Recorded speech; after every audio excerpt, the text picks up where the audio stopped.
Okay, so it's been a few days since the last episode, but this is recording off the back of the last sort of progress episode where we got 38 Herblore. So I just wanted to give you guys some numbers just before we moved on.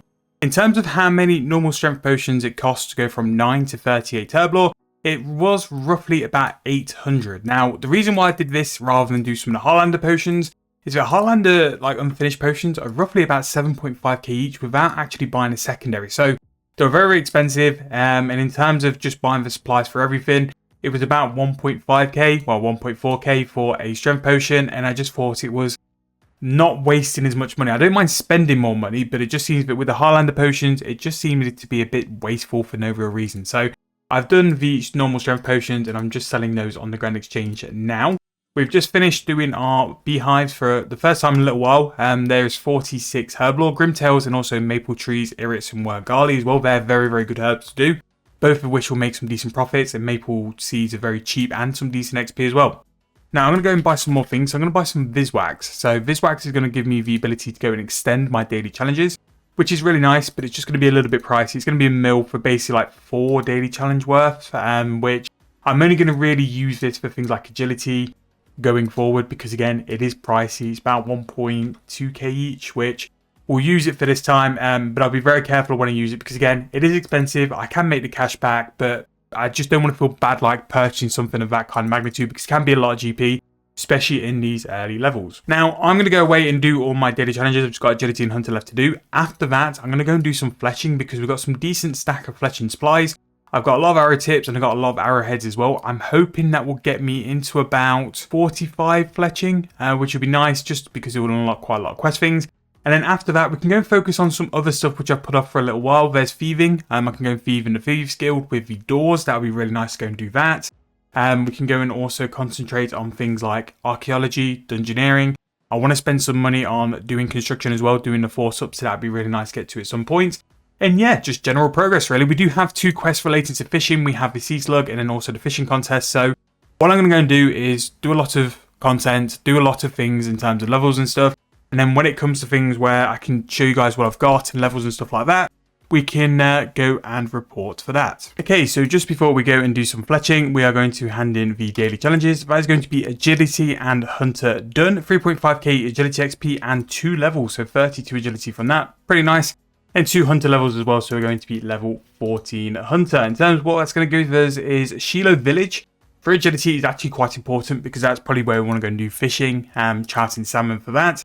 And 14 hunter is just going to give us some other things to do, but hunter progressing is quite nice anyway, because that's probably going to be one of the spots I use for divine locations, is to focus on hunter, because that's the one I think it gives you the most value for. So that is also really nice. But 770 in terms of the total level. I now have quite a lot of arrows to go make, so I actually might go and do this on World 84. We've not done anything on World 84 yet, but in terms of fletching, how much I'm going to fletch, and the arrow supplies I've got as well, I think it's going to be worth it with that XP boost. And yeah, I'm going to go pick up my bomb vials as well. Don't forget to do that. That is going to be an easy 200k profit. And we'll do our Stonewall segments as well with Bill. We'll report before I log off like tonight, just to give you guys an update of where we are and what we've done. But I think now is definitely the time to go and do a little bit of Netflix. Watch a couple of the Deadman update videos as well. I'm really enjoying that kind of content as well. I always think that Deadman is kind of a mode I should have really jumped into for this year, but I don't know. I personally think the bank keys changing and also the sigils changing as well was a bit of a wrong move in my opinion. I think the bank keys brought a sort of sense of risk. Whereas it's a little bit like a rag fest at the minute, but who knows, maybe in the future, maybe next year when I do Deadman mode, we'll do it on the channel and give it a go. So little stint on the World 84 portable world, using the portable Fletcher and also the Brazier as well. Clocked up a couple of levels. I think we've done something like 30 levels while we've been here, but 54 Fletching has been unlocked. And this is going to unlock Devious Minds, Catapult Construction and Empire Need. The next sort of tier of arrows we can do is tier 60, which is very nice. We've unlocked Broads, but I think Broads are a thing of the past. Unlocked quite a few of the wood boxes as well, which is pretty nice. And we've also got to level 47 firemaking, which quite an extensive list of quests here. We've got Enquiries, Lament, Swansong, Olaf's Quest, Legacy of Sergei's, all fired up in Summer's End. We can now do maple logs as well, so that's a nice big upgrade. But yeah, I think we're pretty much going to wrap up 50 for firemaking, and then we'll go and explore some other levels. Fletching, I'm really happy where it is now, and we'll move on to some other stuff going forward. But pretty big day in terms of all the skilling we've done. So another day, and I'm just topping up on the bear furs because they've been still selling very, very well for 15.5k ever since the start of the series. Now, to buy them, simply all you need to do is come speak to Barrick and just go for option 2, hit the space bar 2 times, and then just click option 1, and then you can do it quite quick. It would be nice if it just had a trade option and you could just buy numerous amounts whenever, but just because by that point it's not that bad. And then just leave them sell on the Grand Exchange, and then whenever they've sold on the Grand Exchange, just go and top them back up. So we've got 112, which we're going to go and throw onto the Grand Exchange now. Yesterday, we made some massive progress, actually, on firemaking and fletching. So 47 firemaking, 54 fletching, really, really nice. I'm probably going to just tie up crafting and firemaking to level 50. Crafting, I'm probably going to do with some clockwork. I've not done them in a little while, and I think it's definitely worth just getting them done, getting them on the Grand Exchange, even for a slightly higher price, and just leave them to sell. They will definitely move over time as well. And firemaking level 50 would basically mean I have desert treasure unlocked. Bit of firemaking requirement, which is pretty big. In terms of AFKing, I'm probably still going to go with mining for a little while, just because it's quite handy. Same with smithing as well. Smithing was really, really AFK. Probably better than mining, in fact. But at some point over the sort of like next day or two, I want to go and do dungeoneering for the first sort of like challenge and get it unlocked. Just in case we get any daily challenges, it's going to be really nice to have that ability just to put it on dungeoneering. And dungeoneering at some point will be a very good way to go and train our combats as well. Like, you do quite a lot of combat just running around dungeoneering, just running around a dungeon, so that would be pretty decent. And yeah, just some more progress really. In terms of the cash is moving well. I need to go and buy some more wall pieces. I need to go and buy some more limestone for stone wall segments, just because, again, stone wall segments perform really well. It's a very like limited and passive way to train up our construction. And what I'm still doing is the limestone I can get daily from Bill. I am making that in stonewall segments for myself just to use it at a later date, because I kind of don't want to spend 15k on a stonewall segment. If I can just buy really cheap limestone from Bill over the next couple of sort of days and weeks and stuff, it just means that I can like just get construction for a cheaper price. The sickles are still in. I don't think any of those have sold. These bear furs have sold 15.5k each. I would have bought this for 20 GP each. So from about 3,000 coins, I think. Maths. I've made 1.7 mil, so it's just free. So we're going to go and put some more of those in and have those selling over time. They should hopefully work out really well. The mithril ore we had actually sold for 3.3k, which I don't think is really that bad. I'm really happy with that. Like, that would make mithril mining very worthwhile doing. We spent a little bit of cash on the old Herblore supplies yesterday. We did mine quite a decent chunk of adamant, which I'm going to go and see what the price is for Addy as well, because that could be something we could look to sell at a later date, or just have an organic exchange selling for a much higher price, because if we can sell mithril for 3,000 coins each, wonder what we can sell adamant for. So let's just check what the price is. I think it's adamantite. So it'll be completely RuneScape free for this to sell for less. Yeah, so that's actually selling for the mid price. But Addy, I think, is at a decent price for profit for smelting. So if we went for adamant bar, what price is that? That's 3.9k, and I'm pretty sure this still works off coal as well. So that could be a really good way to make some money. We actually have the smithing level to where we can make extra adamant bars. So I'm probably going to invest in that, you know, just as a little bit of a little, like, I can just sit at a bank for a bit and just do the furnace in Fort Free. I think that could definitely be a method we could make some money with. I do need to do the family crest at some point, because the family crest would give us access to being able to make 60 at a time, which means it would be a lot more AFK and a lot more chilled out. Yeah, the supplies from adamant do seem to be quite cheap, so I'm just going to check it's definitely not lumite, because lumite changes the story a little bit, but it shouldn't be. It should just be coal. Adamant is going to be, oh, so it is lumite, so that actually might change it. So let's just see what price lumite is. 1.7. It can still make some more. It's nowhere near like as good as it could be, so maybe we'll take that offer out for a bit and just see how we get on. But yeah, so when we go back to smithing, we'll be doing adamant bars, but at 3.9k, that's actually quite pricey. I'm hoping that things like the arrow tips are going to be a decent price, because we'll use the ones we want to for fletching, and then we'll just sell on any others. Once we've leveled up smithing to the point we can do rune, then we can do things like rune arrow tips. So yeah, what I'm going to go and do for today, though, is pretty much just what I've just mentioned. We're going to go and get some supplies bought up for limestone and stonewall segments. I've got about 800-ish steel bars in the bank, which we're going to go and make some clockwork from, so we'll make some decent profit there. And then we'll go and do some more skilling, I think 50 crafting, 50 fire making just ticks them off. Eventually, archaeology will be really AFK, so we're going to go and do that at some point. Dungeoneering will be beneficial to training combat and getting some of the rewards. Some dungeoneering rewards still to this day are very, very handy.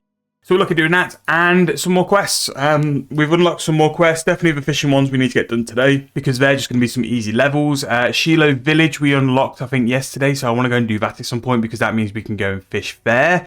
Really just sort of go through and just click off all the nice easy ones. What mine is yours is actually quite good for doing smithing as well.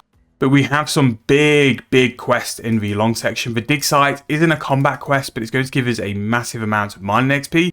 And also as well open up some of the later ancient quest storylines. So that's an important one to get done. Dragon Slayer, Grand Tree and Haunted Mine will be very, very big for combat stuff. Watchtower as well gives a massive amount of magic XP, so that'll be very nice. And yeah, loads of quests to do really, which I'm enjoying the skilling arc though. I won't lie, like I think I'm really enjoying like sort of getting the account up a bit in terms of skilling. I think it's been a nice break from quests. So yeah, that's what I'm probably going to go and do today. I'm going to go and buy a couple more willow logs as well because we were doing willow logs for fire making yesterday, and I just think it's just so much better in terms of fire making. Although I can do maples now, so I don't know what. I'll just use willows. It don't matter. So yeah, we can do maple logs, which we'll eventually do after 50 and stuff. Fletching level 54 fletching is pretty nice. That's opened up a wide range of different things. And yeah, in terms of daily challenges, we have some quite meh ones today. We've got divination, construction. We've got fire making anyway, so we're probably going to get a fire making level there. Construction, I'm going to use one of the tokens on because there's not many skills I use the tokens on. And construction, especially to do the old construction, is a little bit annoying. So 57 construction there. We have unlocked some stuff. Teak, Eagle and Demon Lectin actually is pretty good. The better Lectin we can get, the quicker we can make the teleport towers, which I only found out a couple of months ago on the last free-to-play series. But we're going to go and venture around and we'll take you guys with us and update you with what we're doing. So just a little stint of fire making has been done, but we have now hit level 51. So 51 is going to give us a couple of things. One is going to be the ability to do desert treasure, which is going to be massive in terms of the questing stuff, but Lunar Diplomacy is also very handy. A lot of the Lunar spells make some decent GP. Tears of Guthix is really nice because we can use that to bump up our XP over time as well. And then finally, as a first resort, we can now do things like maple pile logs, mahogany logs as well we can do to fire make, and also have some access to some more incense sticks, which is very, very nice. Incense sticks can be a really good way to make some cash later on down the line, but that's going to be another 50 stat ticked off. And now let's go and jump in and find some other stuff. But while we've been fire making, we have bought all of our stonewall segment pieces. That's something we'll throw into the bank just to pick up at some point as well, because I think it'd be really nice to go and do those again. They just seem to be churning the cash, so we'll just keep doing that as well. I'm going to go to the Grand Exchange and I'm also going to pick up a nice little amount of adamant bars. Yes, they are a little bit expensive at the minute, but the fact I can go and do a decent stint of AFK smithing, just making some arrowheads, which I'll end up using for 75 fletching, will be very, very nice, because it just means that I can get the XP AFK while doing things like editing and recording. I am starting to get a couple of days now where I need to spend multiple hours recording videos, editing as well, starting to just creep up a little bit. And the fact I can use this account to go and actually progress and do something as a full AFK, that is really nice. At the minute, I am struggling for like proper full AFKs. The only thing really which can compete with it is archaeology, if I can have the things like this, the auto screener. But that's quite a far level away. So really for me, my ultimate 15-minute AFK method at the minute is going to be smithing. Mining will get there. Mining definitely will be an option, but I need, again, the Grace of the Elves, which maybe we start sort of chipping away and do some money making over the next little while. But adamant bars are very expensive, very, very expensive. So I'm going to try and hopefully pick them up for a decent price. Slowly just buy them for now and then just move on from there. But that is where we're going to be. In terms of like these bars, again, if I just do another stint of limestone bricks while just watching the TV and stuff, I'll make something like 10 mil off that. And that can just fund it. Again, we've got way more of a cash stack than this account needs currently. If we sort of take over GP out here, we're still around 28 mil, which that is more than we need at the minute. That is considerable amount of cash. I've still got some steel bars, which I'll turn into clockwork at some point. I've got the 4,000 limestone bricks, which will turn into that as well. We've got some money sold on the Grand Exchange for some sickles. So we're just rotating between the money making stuff just to top it up. But by topping it up, it means I can give myself that permission to go and spend and invest it on other skills which will make us money down the road. Like smithing will be a very good skill for us anyway. We need it for invention, so the fact we're kind of focused on it now and using it as our AFK is a good thing, because it means it will just pay dividends later on. But 50 firemaking is a nice big tick for now. And yeah, we'll go and wait for those adding bars to buy. We'll see what we're doing from there, and then we'll go and do a decent stint AFKing some arrow tips. So that is going to wrap up the episode today. Back on the grind and back out producing the progression videos for you guys as well. The 3 videos we did, just sort of detailing what I would suggest for low level, sort of building your account up, have gone down really well, so thank you guys so much for that. Really hope you guys are enjoying it, and we're now getting very close to the midway point of the February subathon. So if you haven't subscribed already, please make sure to do that subscription. Please like the video. We are adding up all of your likes and subscriptions at the end of the month to finally get a final number on the amount of double uploads we're going to do. But we are definitely getting towards there. Thank you guys so much for watching. Really hope you enjoyed. I'll see you guys very soon in the next video.